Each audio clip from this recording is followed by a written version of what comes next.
Okay, hello again. Hello everyone. Good afternoon, good day, or kung anumang oras nyo to papanoorin. Okay, so this will be our video discussion for week 4 ng ating second quarter. Okay, so our topic for this or competency for this week or last week ng second quarter is the same. Is we're going to apply a range of techniques to come up with interpretation of objects or ideas. To be specific, our objectives for this lesson is identify the different parts of a perspective drawing. So ano nga ba yung perspective drawing and what are its elements? Design simple linear perspective drawing. And then the last one is understand the importance of perspective drawing and relate this to a person's point of view. Now, what do we mean by perspective drawing? When we say perspective, it is the way you look at something or your personal view. Basically, perspective is our point of view. Kung ito yung mata ko, kung ano yung nakikita ko dito sa harap ko, yun ang aking perspective. Yun ang aking point of view. Ang isang ibon, kapag lumilipad yan, syempre mataas yan. Pag tumingin siya sa baba, yun yung perspective niya, yun yung point of view niya. Kapag ang isang, let's say for example, chicken, di ba mababa lang ang chicken. Kapag tumingin siya sa taas, yun yung kanyang perspective. Yun yung kanyang nakikita. Okay, so kaya nga tayo sa perspective drawing, meron tayong um, man's eye view, meron tayong bird's eye view coming from the top papunta sa bababa, and then worm's eye view, hindi siya chicken's eye view ha. Worm's eye view coming from below papunta sa taas. Okay? So yun yung different point of view, different perspective. Okay, now, what's the importance of this one? Perspective.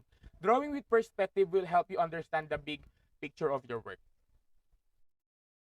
So basically, when we have different perspective of our object, let's say for example, this object, kapag ang perspective ko lang is diretso, ang nakikita nyo lang is yung spam na details dito. Hindi nyo makikita yung likod, details ng likod, hindi nyo makikita yung details ng gilid. Hindi nyo makikita yung details ng baba at yung details ng taas.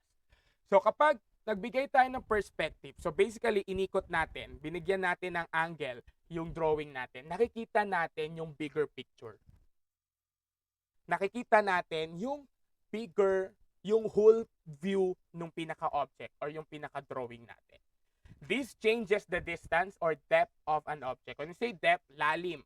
Nabibigyan natin ng lalim yung pinaka-object natin. Kasi hindi na lang siya flat drawing. Hindi na lang siya two-dimensional drawing. Visual depth is expressed through linear atmospheric perspective. When we say linear perspective, as definition or as defined, it is a system of creating an illusion of depth on a flat surface. So again, maririnig natin yung term na illusion. Illusion of depth on a flat surface. So yung flat surface dito, yung example dito is the paper. Okay, di ba? Yung paper na to, two-dimensional lang yan. Meron siyang length, meron din siyang height. Kaya siya flat. Now, kapag nag-create tayo ng illusion of depth, so meaning, nag-create tayo ng lines na nag-create ng perspective or nag-create ng point of view. We create an illusion na itong two-dimensional surface, itong two-dimensional flat na paper ay merong three-dimensional drawing. So ito, basically these are different lines. These are just lines connected together that forms a three-dimensional drawing.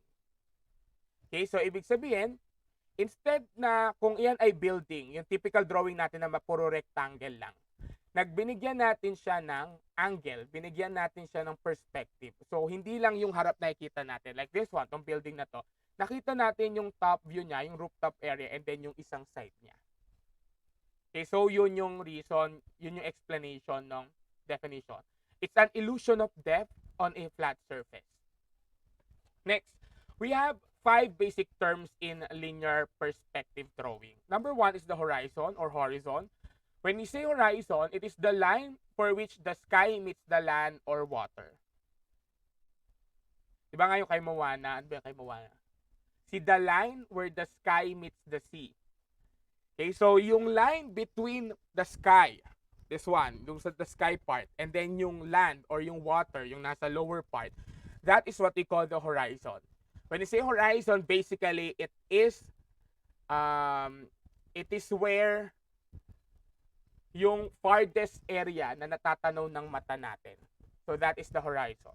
The height of the horizon will affect the placement of the vanishing point as well as the scene's eye level. So, kung matatandaan nyo, diniscuss natin last quarter, last week, nung week 2 ata. Horizontal lines are the baseline in drawing. So, basically, ang lahat ng placement, ang lahat ng size, perspective sa drawing is nakadepende doon sa baseline natin, which is a horizontal line. So, yun yung meaning nito. The height of the horizon will affect the placement of the vanishing point, as well as the scene's eye level. Now, what do we mean by the vanishing point? When you say vanishing point, basically, it is the point where it vanishes. It is the place where parallel lines appear to come together in the distance. So, basically, isa siyang tuldok doon sa horizon. Most likely sa horizon place, naka-place yung vanishing point, where parallel lines appear to come together in the distance. So, parang sa isang tuldok, nakapaganon siya. Okay, magbibigay tayong example mamaya. From that vanishing point, lumalapit doon sa perspective natin or doon sa malapit doon sa viewer, and then nagki-create yung object. And then any scene can have a limitless number of vanishing points. It always depends on the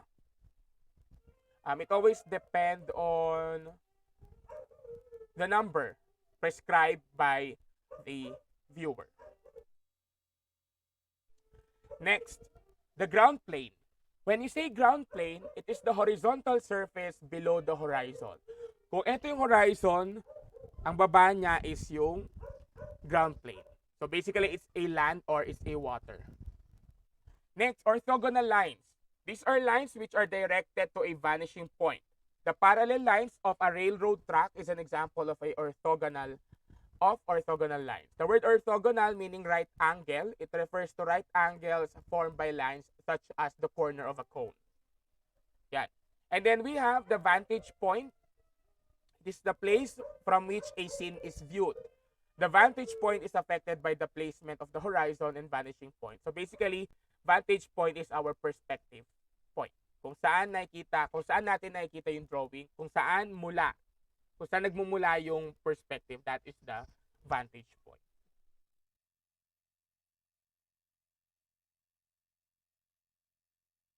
Okay, example. This is the horizontal line. Tapos, ito yung vanishing point, kung saan nag-meet yung orthogonal lines. Orthogonal lines are this one. Okay, orthogonal lines, yung line ng perspective. And then, kung saan nag-meet yung orthogonal lines, kung saan sila nag-meet dun sa horizon, that is the vanishing point. And then, we have the ground plane. Ground plane, it is this area, sa baba ng horizon. Okay? So again, we have the vanishing point, the horizon, the ground plane, and then the orthogonal lines. Now, saan yan yung vantage point? Ang vantage point should be somewhere here. Dito, sa area na to. Kung saan tayo nakatingin. That is the vantage point. Now,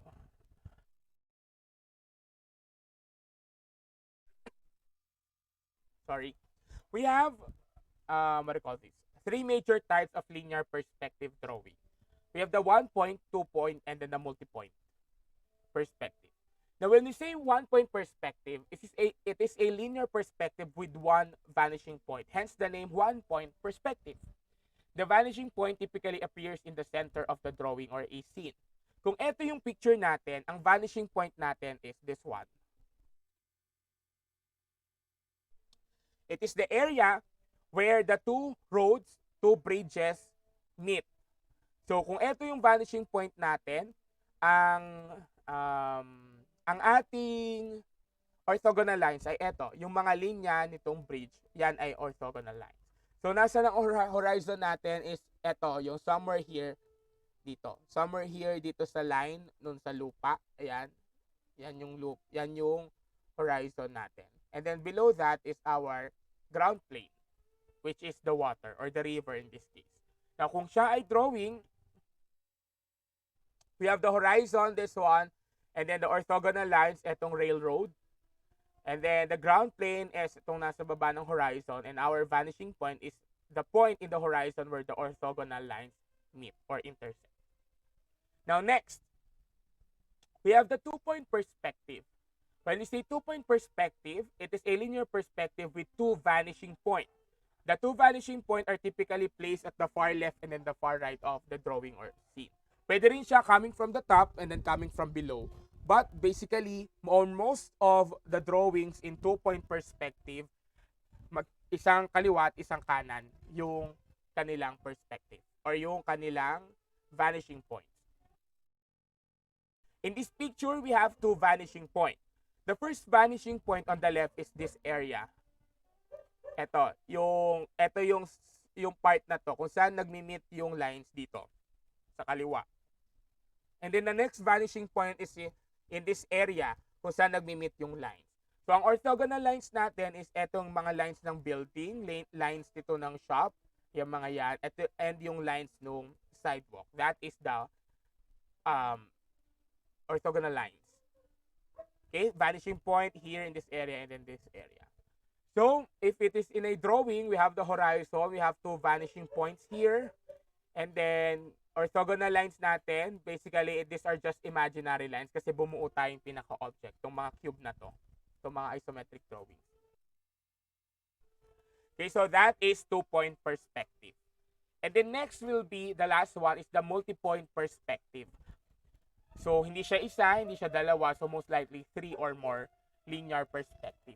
It is a linear perspective that has multiple vanishing points and not just limited to 1 or 2. It depends on the complexity of the subject. Dito muna tayo sa drawing. So, sir, sabi niyo lahat ng vanishing point nasa horizon. Yes, pero very uncommon or unusual kasi na nagdo-drawing tayo ng multi-point perspective unless we are architects, yung mga sobrang complicated na. But, of course, meron na tayong left and right vanishing point. So, sa baba, yung ating isang vanishing point. So, eto, we have 3, 1, 2, and then 3, the third vanishing point. So, eto yung mga orthogonal lines natin. So, ibig sabihin sila yung mga guidelines, mga imaginary lines na bumubuo dun sa drawing natin, which is the cube. So, kung eto yung drawing natin, kung eto yung picture na gagamitin natin, bakit natin to nasabing multi-point perspective? Marami tayong directions, marami tayong lines. Hindi natin alam kung saan nagmi-meet yung lines na yon.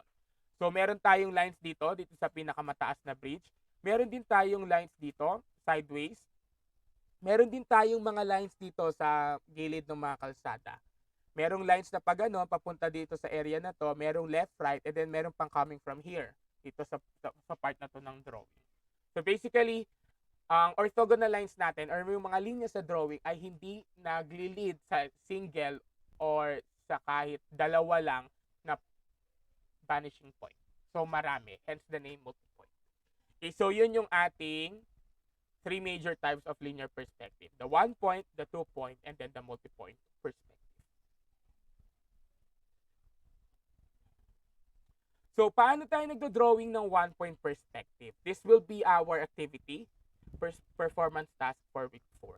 Number 1 is create your drawing and your vanishing point. So this one, ang object natin is ito. Ito yung drawing natin, box. We're going to make this box or we're going to make this square a 3-dimensional box. So first, drawing natin yung object and then next is the vanishing point. Next, connect the vanishing point with the 3 corners of the square. So tatapatan natin ng ruler from vanishing point papunta dito sa isang side, from vanishing point papunta dito sa isang side, and then from vanishing point papunta dito sa isang side. Sir, bakit tatlo lang? We can actually connect this part. Ito tong lower left ng square. Pero kapag natapos kasi natin to, buburahin din naman natin 'yon. Okay? So next, using a triangle or a ruler, create a vertical line to symbolize the edge of the square. So eto. So kahit hindi na tayo yung size ng square, preferably 2 by 2 inches para hindi masyadong malaki, hindi masyadong maliit. So, ibig sabihin, kailangan nating lagyan ng side, itong side na to. So, pwede lang natin itapat yon. Tapat na lang natin yung ruler dito. And then, kung saan nag-meet yung dito sa orthogonal lines na to, i-drawing din natin siya pakaliwa para masara natin yung square, masara natin yung cube. Okay, so most likely, ang ating final output will be this one. Vanishing, ganito yung itsura niya. Vanishing point object and then orthogonal lines. Hindi na natin need ilagay yung horizon. Hindi na need natin ilagay yung ating what do you call this? Yung ating ground plane, yung mga yon. Vanishing point lang yung object and then the orthogonal lines. Okay, so ganun mag-drawing ng one-point perspective. Draw first the object and then the vanishing point. Wala tong specific area ha. Ito lang may sukat. 2 by 2, 3 by 3, bahala kayo. Pero preferably 2 by 2 para sakto lang yung sukat. And then, ayan, draw the orthogonal lines, connect the lines, and then isara yung pinaka-object natin. What's important in this drawing is that yung vanishing point mo at yung mga lines mo dito sa object ay diretso. Hindi yan binabali. So, hindi siya paleng. Okay, so that will be our activity. Okay, so activity natin, doon muna pala tayo sa written. Wait lang, sorry. Okay, so doon tayo muna sa written. This one. Answer the guide questions in page number 8. What are the different terms or parts of a linear perspective drawing? Identify each. Ano yung part ng mga perspective drawing? So, 1-point perspective drawing, we have 5. Define each. And then enumerate the types of linear perspective drawing and their definition. We have 3. 3 types of linear perspective drawing. And then the last one will be this. What is the impact of perspective in drawing? Bakit natin kailangan mag-create ng perspective, ng point of view, ng point of view sa isang drawing? Bakit hindi kailangan flat drawing na lang siya? But hindi kailangan two-dimensional drawing na lang siya. Drawing lang din naman yan. Okay, so what do you think is the impact of perspective in drawing? You may look for answers or you may look for additional resources, references from online resources tungkol sa reference or sa perspective drawing. Okay, so our drawing, siguro ulitin din natin itong discussion na to sa week 1. Titignan natin ng quarter 3 kung yung pa rin yung available na module natin. Okay, and then this one, guide question, 5 points. And then, the continuation is on page 10. Identify this one, label nyo lang tong parts na to. For 1, 2, number 2, number 3, ito, itong area na to. And then number 4 is this one, yung tuldok. And then, 5 to 10, 6 points. Right? If the statement is true or the statement, or otherwise, false if the statement is false. So that will be 10 points here from page 10. And then 5 points here in guide questions. Total of 15 points. Next. For our, what do you call this? For our performance task, linear perspective drawing or 1-point perspective drawing. What we're going to do is draw a 1-point linear perspective drawing of a square. Follow the template below in defining the position of your vanishing point and your object. So meaning, nandito sa kaliwang part yung square. And then nandito sa may bandang upper right side yung vanishing point or yung tuldok. Apply your preferred shading technique to your drawing. So meaning, kapag na-connect mo na yan, isa-shade nyo yung box na buo nyo. So kung ito yung drawing natin, this one, dapat merong mga shading yung sides niya, pati ito. Okay? Again, depende yan sa light. Kapag ang source of light mo is yung taas, so ibig sabihin, ito yung light part. And then dark part tong gilid. Kapag ang source of light mo is dito, tong unahan dapat yung light and then dark part yung gilid. Okay? So, yun yung meaning doon. Again, don't forget to shade your box, your drawing. And then, you can use the instruction that can be found in page 7. Ito yon kapag medyo nahihirapan kayo. Or you may review again this discussion. Okay, please use the margin or yung Oslo paper na may margin na ginamit natin ng week 1. So details will be activity number 3, 1-point perspective yung ilalagay. So if this is our template, so most likely our final output is this one. Yung object, meron tayong vanishing point. Yung box natin naka-shade. And then, hindi ko lang nalagyan nitong template. Hindi ko lang nalagay sa isang margined Oslo paper. So, ito yung magiging itsura niya in a margined Oslo paper. Okay, so most likely, again, ito yung ganito yung itsura na magiging final output natin. Okay, so, ayan, that will be our performance task. And this, yun na ating written output. Okay, for our additional written quiz. So kasi meron lang tayong tatlo, yung week 2, week 3, tsaka yung week 4 na 15 points. So for the last one, pambuo lang dun sa 4 na week, you're going to write a reflection, write your personal insights about the lesson in the second quarter. So yung shading, yung variations of line, tsaka itong perspective drawing. I understand that, complete to. During the self-paced learning, I encountered some difficulties in ano yung nahirapan kayo. And then I wish my teacher could help me with blank. And then I realized that. Okay, again, it is important to also include reflection in your turned-in assignment.